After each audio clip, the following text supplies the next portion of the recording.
And we have Corney Bell, Dan McCaffrey, Tom Van Essen from ETS, Eckhard Klime from DEEP, and Brian Strecker also from RAND. Then we set up a group of what we call a technical advisory group, which is an external group that is advising us as OECD as to the development of the project, of course.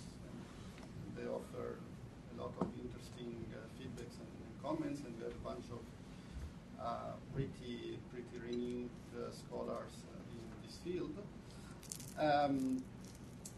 Then, of course, each country is a team with a national project manager, a mathematical expert, and an observation expert. And the participating countries are Japan, Shanghai, Mexico, Chile, Colombia, England, Germany, and Madrid. So, as you can see, it's not a large group of countries, but it's a very heterogeneous.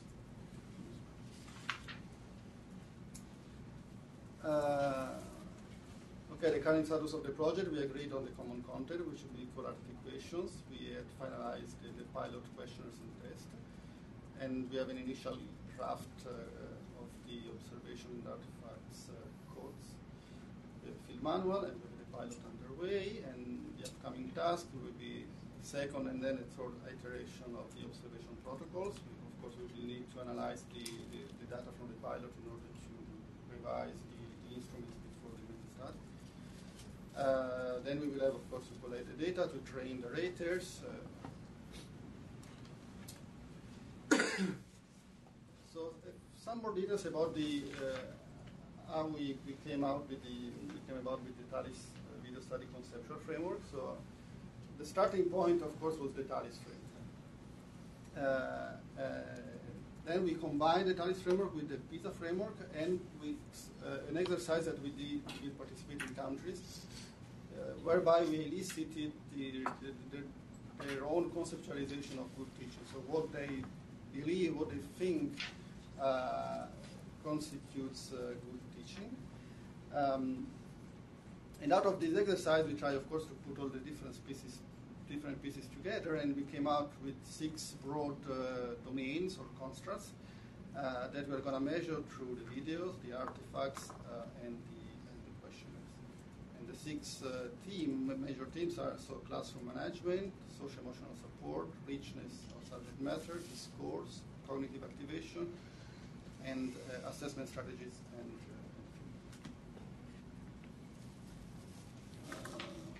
you can see them. So, so this table we have the different constructs on the left, and then we mapped. I mean, the different components of the study. So, we have a column with video measures, higher or low inference coding, then artifact measures, and then the questionnaire. So from this table, you should be able to see how the different constructs are measured through the different instruments. Of course, not all cells are filled because not all the constructs will be measured through all the instruments.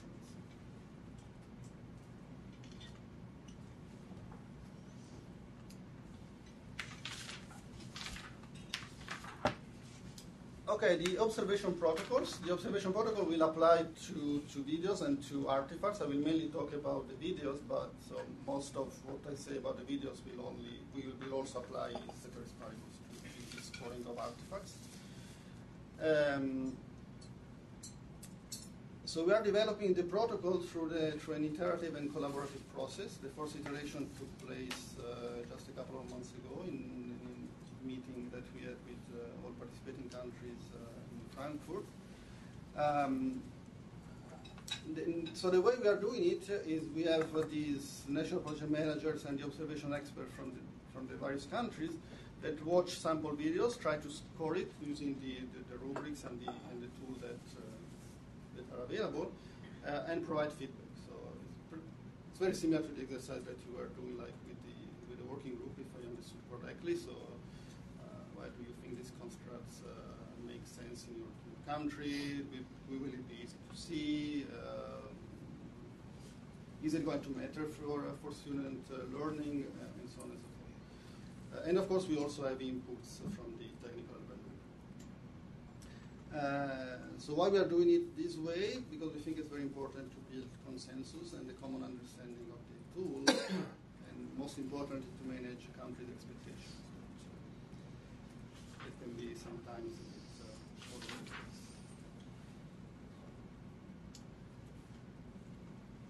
so as a general approach, the different domains are designed to capture the nature of subject matter and the interactions between teaching and learning. We have a kind of fundamental tension and trade-off. I call it between external and internal validity. So the domains, of course, so we have a tension because we have a very narrow outcome. So because we're just going to film quadratic equations lessons, the test will be on quadratic equations.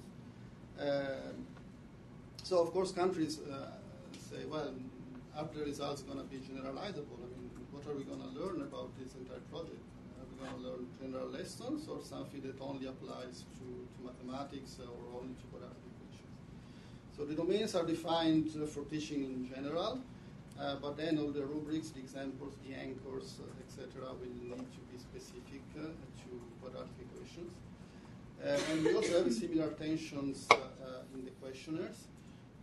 So the good thing is that we have a pre and a post questionnaire. So the compromise was to, for instance, in the pre-questionnaire, we're going to collect a lot of information, so general information about, for example, student perception or student interest and self-efficacy in general.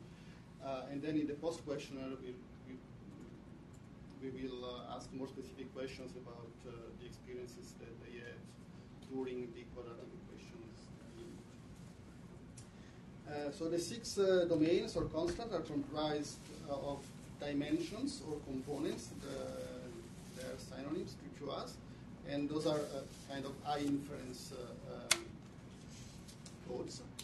And then we have a set of indicators, what we call indicators, that are low inference, so more easy to detect and to score. So we're going to have up to 3 cycles of drafting, discussing, and revising the codes over the next 10 to 12 months. We will do this through face-to-face meetings, email exchanges, and webinars. And then, of course, we will have local raters in the countries that we create the Green Study scores. So, of course, when we think about how we are going to train the raters, so we have the biggest challenge of the project, of course, is to ensure the cross-cultural comparability of the tools. So that's why we are doing it in a very collaborative way. Another important aspect is that all the materials that we are developing, we are developing it in English. So all the protocols, all the rubrics, and we are not going to translate it. So the ETS in particular thinks this is very important to ensure that all the raters will have a common understanding of what a certain behavior means, what a score to a certain behavior means. But of course, this creates some challenges. So we will need bilingual raters, but also raters that are familiar with mathematics, of course, because they need to understand what goes on during a lesson in quadratic equations. We will have a centralized training of the master raters, and the master raters are those that then will train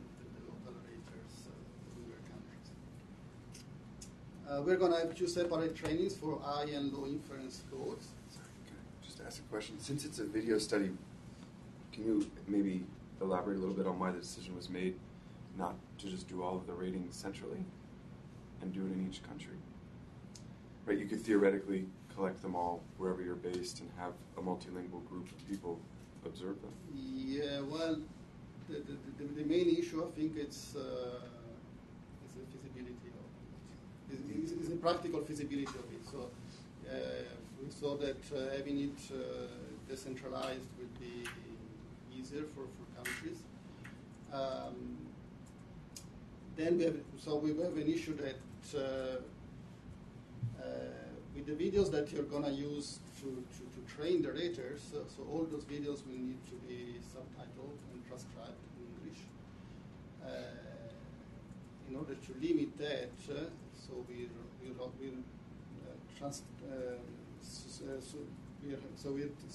subtitling and transcripting only the videos that will be used for training the raters, but not all the videos collected for the study.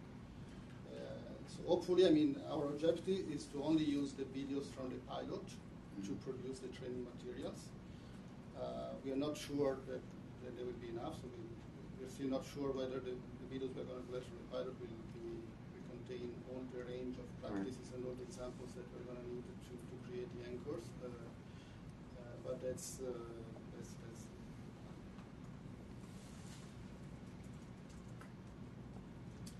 so the master raters will also participate in developing the codes, of course. And then they will have some face-to-face sessions where they select and justify the master scores. They will be certified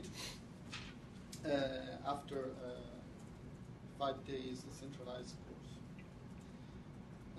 Then we will have the local raters trained by the master raters, and they will also need to be certified. How are we gonna actually score the video? So each component and each indicator will be scored. So for the high inference codes, we will have a 4-point scale, and for the low inference codes, we will have 3-point scale. We're gonna have then an overall score on the entire dimension, which is not necessarily be the average of the single components. Components will be scored on 16 minutes segments, while the indicators will be scored on 8 minutes segments. Raters should not work more than 4 or 5 hours per day.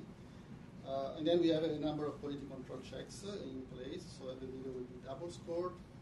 We will have weekly calibration of the raters, meaning that calibration means that the raters assigned by the local raters will be compared with the raters assigned by the master raters on the same segment to check that they are aligned with what they should be.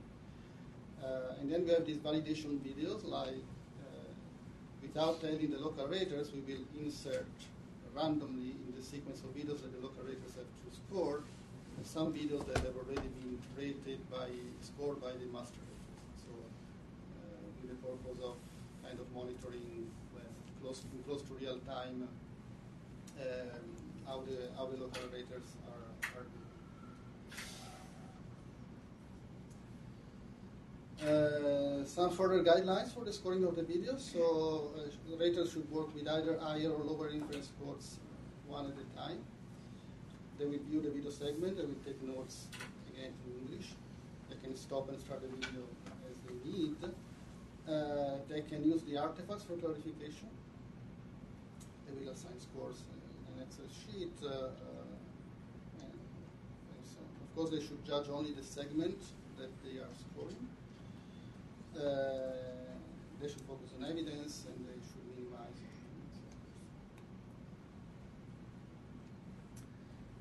Very similar for the artifact score creation, so they will work with one set of artifacts at a time. They will review the artifacts, take notes in English. They will assign ratings. They will judge the lesson, so the material from the lesson as a whole, based on all the evidence in the set of artifacts. We allow for the possibility that there is insufficient evidence to put a score based on the artifacts. And they should try to identify the highest level of each dimension and not the average from the artifact. So now I'm going to guide you a little bit about the different domains. So the first domain is classroom management. So you have the different components in the first column on the left.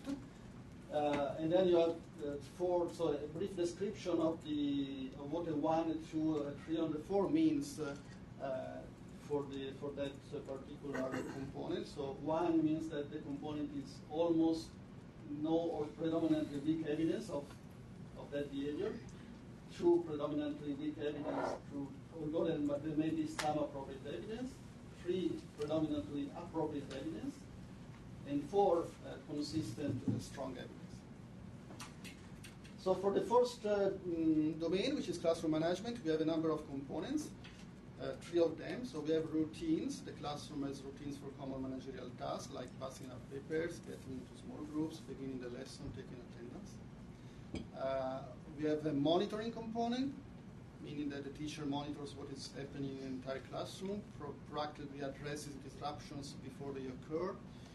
The teacher has physical proximity to students, scans the whole classroom, and notices if students are on task.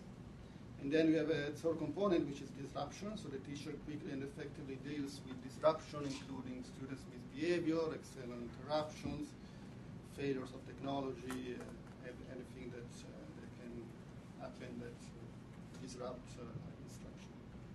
And then at the bottom of the table, as you see, there's an overall score to the entire classroom management dimension. And then in the various cells of the table, you have examples of what is a 1, a 2, or a 3, or a 4 in the various components. Like, just as an example, a 4 in monitoring means that the teacher consistently monitors the entire classroom proactively and maintains physical proximity to students. And 1 to routines, if routines are disorganized, chaotic, and cause waste in instruction. So these were what we call the high inference codes. And then we have a set of indicators that are kind of low inference, so hopefully they are easier to score. So, and for classroom management, we have a number of indicators, so time on task, and whether there is an accessible physical arrangement of the classroom. Then we have an indicator that we call activity structure, so check which structures were used and how frequently, so whether they work in whole group, a small group, in pairs, or individual. And then very simple time of lesson, so start and time. The next dimension is social emotional support. So as before, we have a number. So we have again 3 components with high inference codes, and then we will have some low inference indicators. So in this domain, the components are positive climate, so whether teacher and student demonstrate respect for one another, whether there are moments of shared warmth. The second component is attention to individual students' needs, whether the teacher anticipates and notices students' academic and social emotional needs, whether the teacher ensures that all students have the materials they need in order to learn effectively.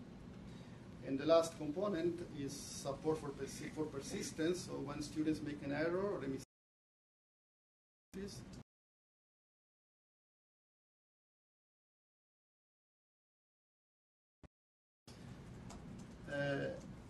for this dimension, we don't have actually low inference codes.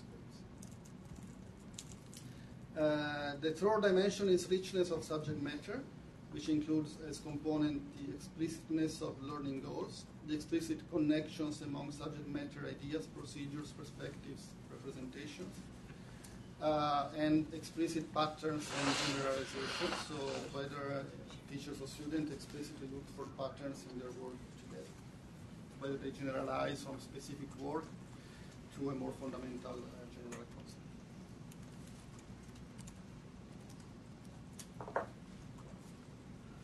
The indicators of this domain are clarity, accuracy, experiential connections, subject matter connections, content summaries, types of problems, like exhaustive list of the types of problems that are faced during the class, the number of different representations and the types of representation, like graphs, tables, diagrams. So different representation for the same underlying mathematical concept. Then we have discourse, which is another dimension. The components of discourse are opportunities for discourse, questioning, and explanations. And the low inference indicators of discourse are the proportion of students that contribute to discourse, like no students talk, less than 1/3 of the students talk, and so on. And then discussion opportunities, this is a yes or no, whether a segment of instruction provides opportunities for students to engage in discussions that are clear and focused on the learning objectives. Fifth dimension, cognitive activation. So here we only have two components. So engagement in subject matter practices. Students engage abstract reasoning, make arguments, critical reasoning, modeling, use appropriate tools strategically, look for and make use of structures. And the second component is the use of multiple approaches and perspectives on reason. The low inference scores in this dimension are metacognition, whose definition is the teacher models metacognition and asks students to reflect on their own thinking. Practice opportunities and the use of technology.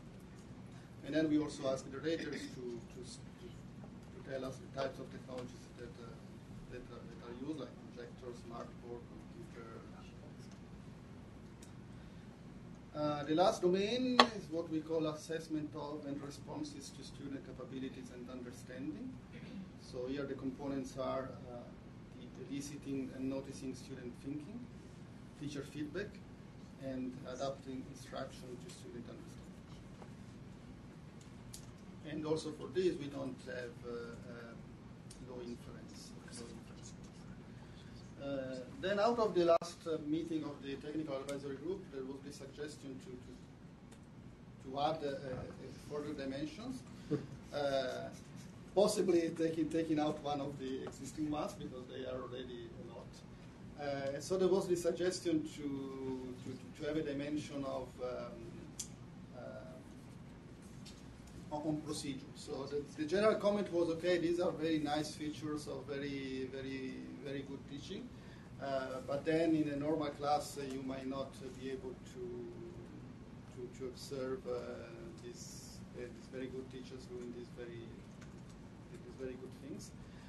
And then there was this observation that a lot of what goes on in the quadratic equations lesson is about procedure. So apparently, John Starr and Desiree at Harvard are developing a tool for coding the quality of the procedures used.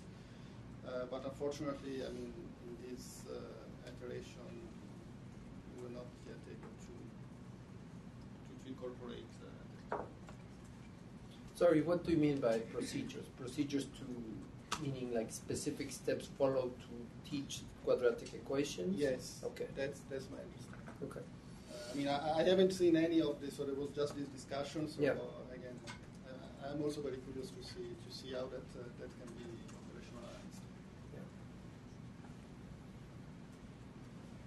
operationalized. More quickly on the artifacts. So we will use the artifacts to code only 3 dimensions, which are richness of subject matter, discourse, and cognitive activation. Of course, from the artifacts, it's very hard to measure the social emotional support that teachers give to students. We will have 4 sets of artifacts. So 2 for the video tape lessons, and 2 referring to the lessons, to the next lesson in the sequence. Artifacts will have a 3-point scale plus a not available, which we don't allow a not available in the protocols for scoring the videos. And there will be no distinction between high and low inference scores. And again, we will have an overall holistic score to each domain. And again, these are the elements of the domains. They are just the same as what we have.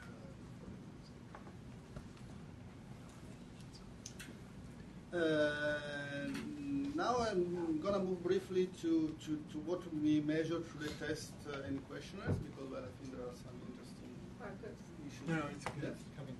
Oh. Sorry. You had a question in the back. Please. No, but I think you're coming to it. It's about how you're going to test the students before and after. Yeah. So we started with the idea of using these items. So it would have been very nice if we could have been able to kind of map the test that we have in the video study to a PISA score. But we had to abandon the idea. Unfortunately, that was we ended up with realized that that was not feasible. So the test was constructed by soliciting items from countries, again, in this kind of collaborative and cooperative process. We did a lot of effort to craft conceptual rather than procedural items. So we have the pre-test. It's designed to assess prerequisites and control for general mathematical knowledge. And then while the post-test is much more focused on quadratic equations. So 90% of the items in the post-test are quadratic equations. Please. How much overlap are you planning to have between the pre-test and the post-test? We are thinking about it. At the moment there is no overlap. No overlap. Wow.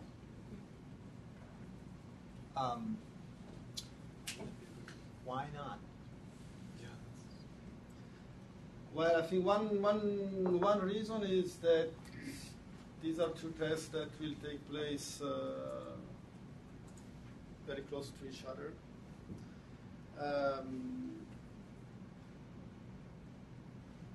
I mean, it seems like what you were suggesting also, Marco, is that, I guess like there's an argument to be made that, you can't test the knowledge of quadratic equations, to put it simply, before you're being, before you get into the subject. So you can't cover the same thing before teaching it, and then, So I think that's part of You the... can. Some kids will know it already. What's that? You can test it. You can test it. That's right. Both directly and indirectly. Right, that's right. Beforehand, because some kids will Yes. have They seen might it know. last year. In theory.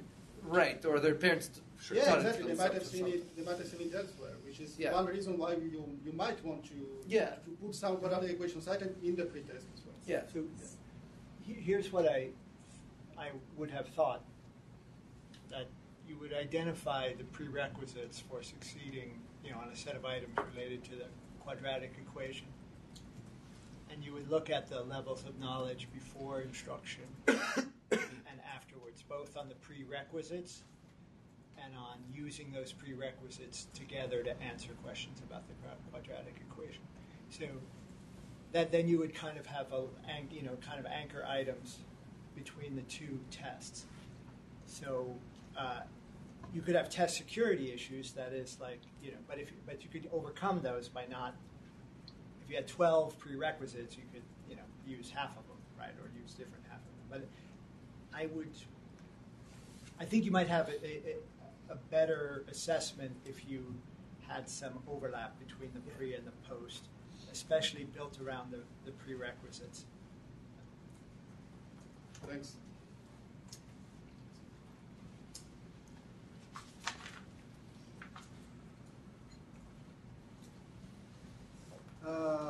Then on the questionnaires, so of course the questionnaires are designed in order to allow some triangulation with some constructs observed in the videos or in the artifacts, and also to allow a comparison. So the same construct is asked to both teachers and students, so it would be very interesting to compare different views of students and teachers on the same, for instance, on the degree of classroom management.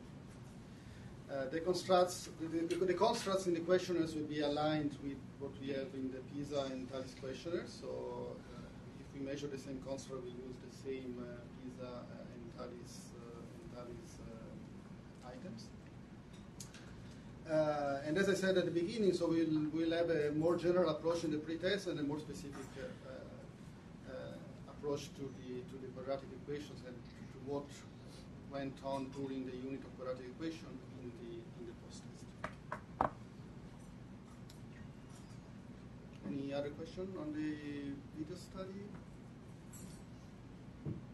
So I have a question.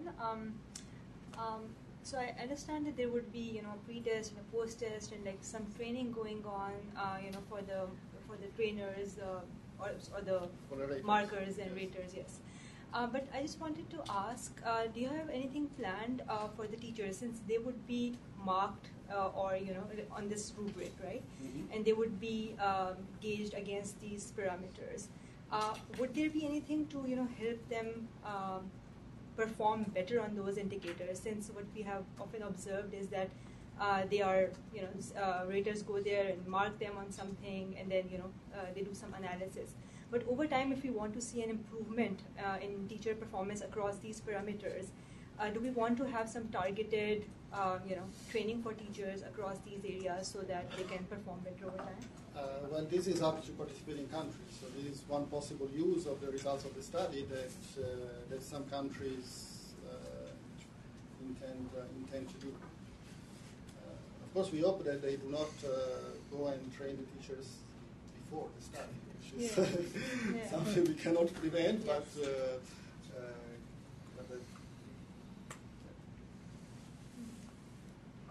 so maybe you say that so the selection, how will you create the sample of the 80 teachers, 90 teachers?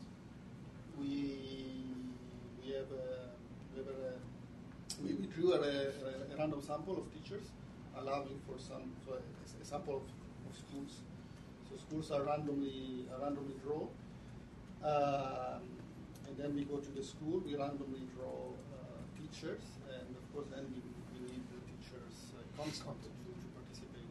Teachers deny the consent, then we move to the next one, and then go to the next school, and And it will be one teacher per school. It will be one teacher. Ideally, just one teacher per school. Ideally, yes. But some countries are very concerned about so they say, well, if 5 teachers is a lot, it will be challenging for us to get the sample. So we'll see. Now, a possible follow-up project to the TALIS video study is what we call the global video library. So the idea is to have excerpts of selected videos of good teaching practice. So by good teaching practice, we mean a practice that in the video study is found to be positively correlated with student learning. And to put these videos online, as I said, in what we call the global video library. So we think the global video library will be very useful to illustrate the findings of the video study, to showcase and disseminate examples of teaching practice that, of course, then can be used for teaching improvement.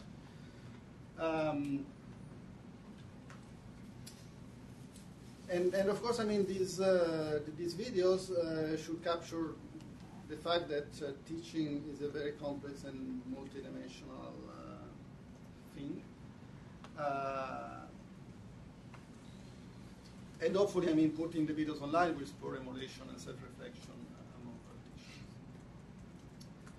So, of course, we would like the video library to be accessible, to be searchable, to be relevant, authentic, so the videos should reflect what's taken from actual lessons. Improvement-oriented, as I said, contextualized, so this is very important. So the videos should be, in the videos or the video library, we aim to embed information that help people that watch the videos in understanding the broader context. Like, okay, this is a class where 6% of the students comes from a poor background. This is a class in the top end of the achievement distribution, something like that. Of course, it should be cool. So there are a few video libraries in place. This is a video library from Australia that is very nice. Again, as I said, these are the possible profiles of users of this library. So a beginning teacher that works in a disadvantaged school and look for examples of practices from more experienced peers working in a similar environment. Who have succeeded in improving the classroom climate or raising students' interest in math. So yes, this is videos should be searchable so that you could select the videos that cater to your needs. Of course, there are a number of challenges.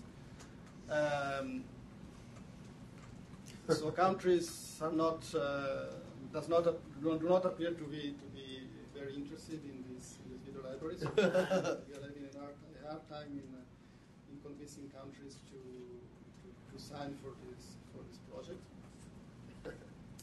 And then there are a number of legal issues that are also present in the video study, but of course, with the posting of videos online are much more serious. So the explicit consent is required from parents, teachers, and in Germany also from the students in order for them to participate in the video library, but also in the video study.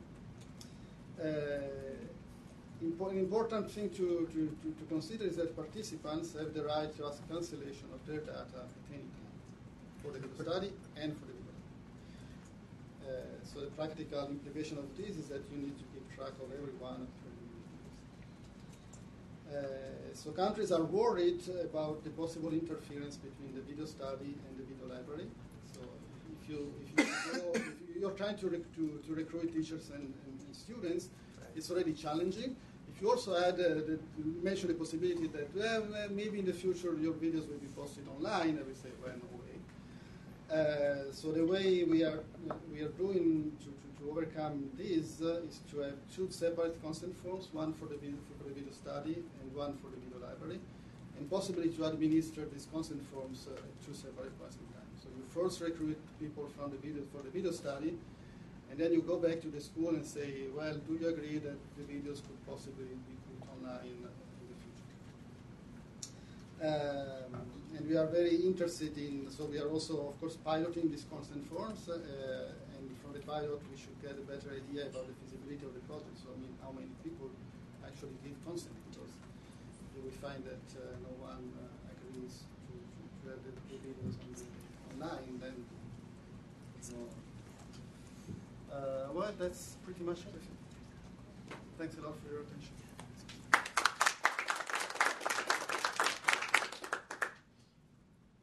Any additional questions or any of those? I was just wanting to know more about the teacher profiles that were being envisioned at the moment.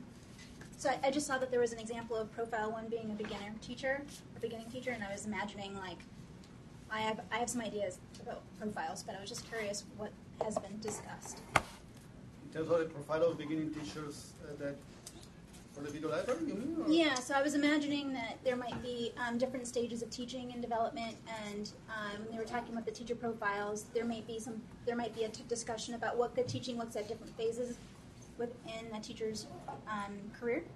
But maybe that hasn't. Yeah. Beginning teacher is just a teacher with not many years of teaching experience. Right. So then I was just thinking about the other phases, but if that hasn't been envisioned yet. No.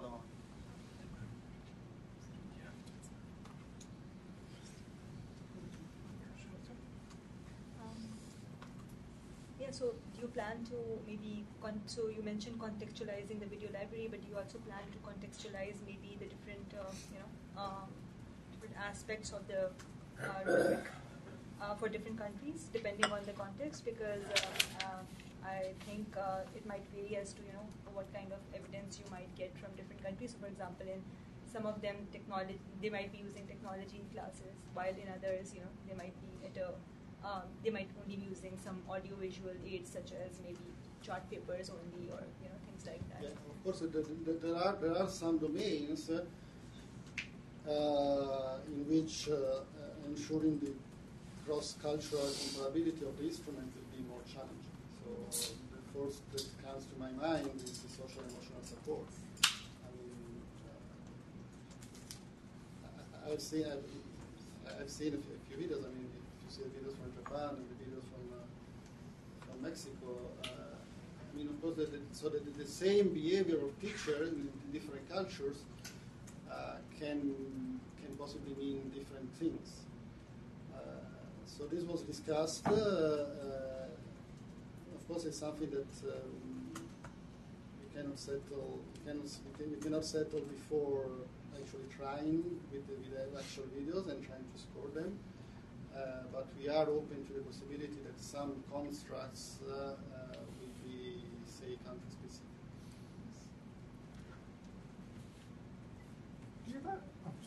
Sorry, so just to follow on to that point, you mentioned that you were soliciting items from all of the countries that are participating with you. Items for the test. For the test. Okay. All right. So not related to like the behavioral things or things that No, would. so Okay. we are developing the observation rubrics together with the countries so that Okay. we have a common understanding of what we mean by, okay, this is a high score in a particular construct. Okay. We have solicited items for the test in different countries so that because the mathematical experts in various countries know best what is taught in that country. Of course, we have a common topic, so the curriculum is pretty similar across participating countries. So this is also one reason why we do mathematics. It's much more comparable and taught in more standard ways in different countries, but of course there are differences in the methods used to solve a quadratic equation, for instance. I got to learn some methods to solve quadratic equations that I never encountered in my life. So, Yeah. So I have one question on whether, because you said what may be the constraints to do the global video library, but given that you already have the countries, in the table, will they use these for the kind of in-service teacher training, or are they planning to think about, maybe, the video library could be online or not, but they can probably already use the insights from the study in that way? Have you discussed this possibility with them? Not in depth. So countries mention so that they are willing to use the videos for future research and teacher training purpose. But my impression is they still don't have a very clear idea of what they're going to do in their own country. So to add to that point, they can maybe, so when they're marking the rubrics and if they're doing that like over a period of time, they can maybe look at the 2 or 3 areas where teachers are consistently performing, like worse on some of the indicators. And then maybe some of the material in the library can just can be mapped onto those areas. So if they are performing poorly on classroom management, maybe you can focus more on those things in the videos so that they can be, and then based on like different weaknesses of different areas, you can have a targeted training and coaching on those areas. I think Myra. I have a quick question about the profile of the readers. I looked a little bit, but I didn't really see. Are you looking for people that have backgrounds in education or are sort of retired teachers or something like that? We discussed about the profile of the ideal rater because it will need to be proficient in mathematics and proficient in English. Possibly graduate students. But I mean, this is up to countries to select and to recruit a local. So the 2 major constraints is that English proficiency, because they use materials in English and they need to do the rating in English, and proficiency in mathematics. I mean, quadratic equations is not a very advanced topic, but it's not an elementary one either. So we should be able to, of course, to follow what goes on in the classroom.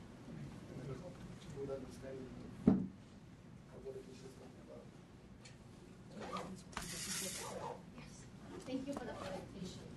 I'm curious to know how you plan to build the classroom. You bring the professional camera crew, or it's more like another peer teacher filming the other classroom? Because to me, as a former teacher, it would be intimidating if the professional camera crew or even the supervisors or the readers would come with the big device into your classroom, and I'm sure the students would respond differently. Yeah. So how do you Yeah, so thanks, this is a very important point. So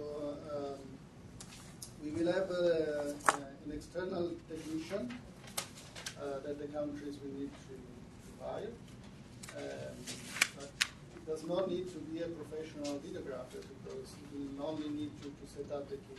So we will have just one single camera at the back of the room, about 2/3 of the room, fixed, pointing the teacher and the blackboard. And so the instructions to the videographer is that, they said, the camera should be fixed. So the videographer should not move around and try to identify.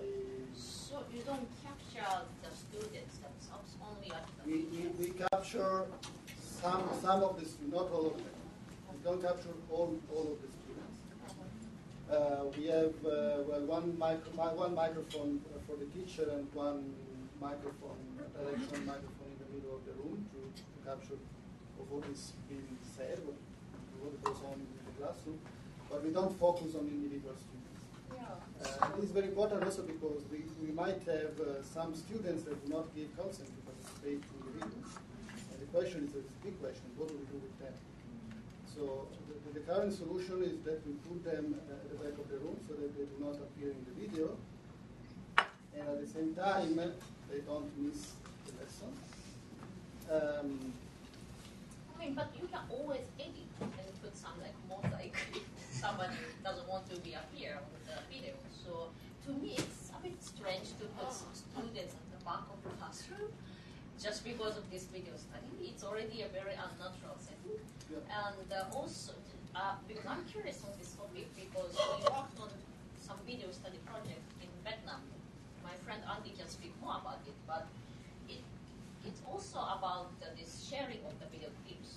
In the case of Vietnam, it was like a huge hit. The teachers themselves started filming their practice and sharing through YouTube or some common portal. So I think if we use it in a wise way, it's really effective to create a community of practice and promote the peer learning. So over to you, and you know far more better than me. No, that's, I could agree. That's the spirit of the project on our side.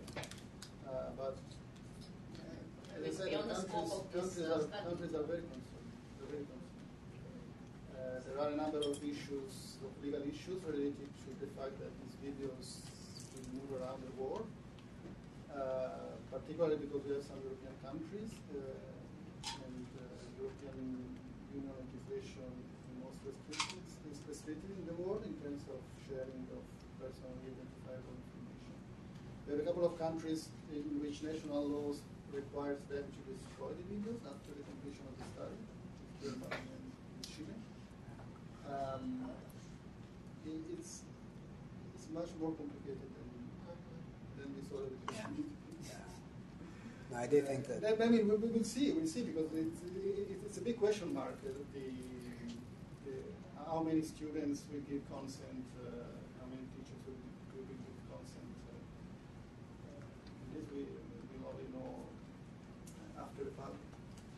And then when I was talking about the interference between the video library and the video study, it's precisely this. Because you might have some students that agree to participate in the video study, but not in the video library. And then what you do with them? So the current solution is we put them. We do not see them at the back of the classroom. So exposed, we will need to go and blur the students before putting the video on.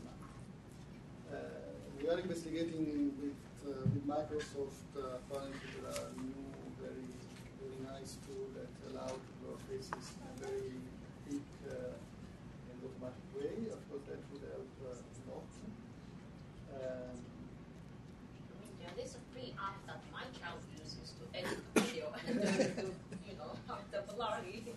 Yeah. We have been given a demonstration of this tool. Essentially, the tool automatically detects the faces of everyone that appears in the video, and then you have the option to blur that single face throughout the entire video. So if we could implement that solution, that would be of great help. But again, from campus you always have this push-up where the study is already very intrusive, it's very burdensome for teachers, so it's a difficult balance. Okay. I think if no one has any other questions, we will finish here. And if you want to approach Marco and keep talking to him, thanks a lot. Thank you. Thanks for coming.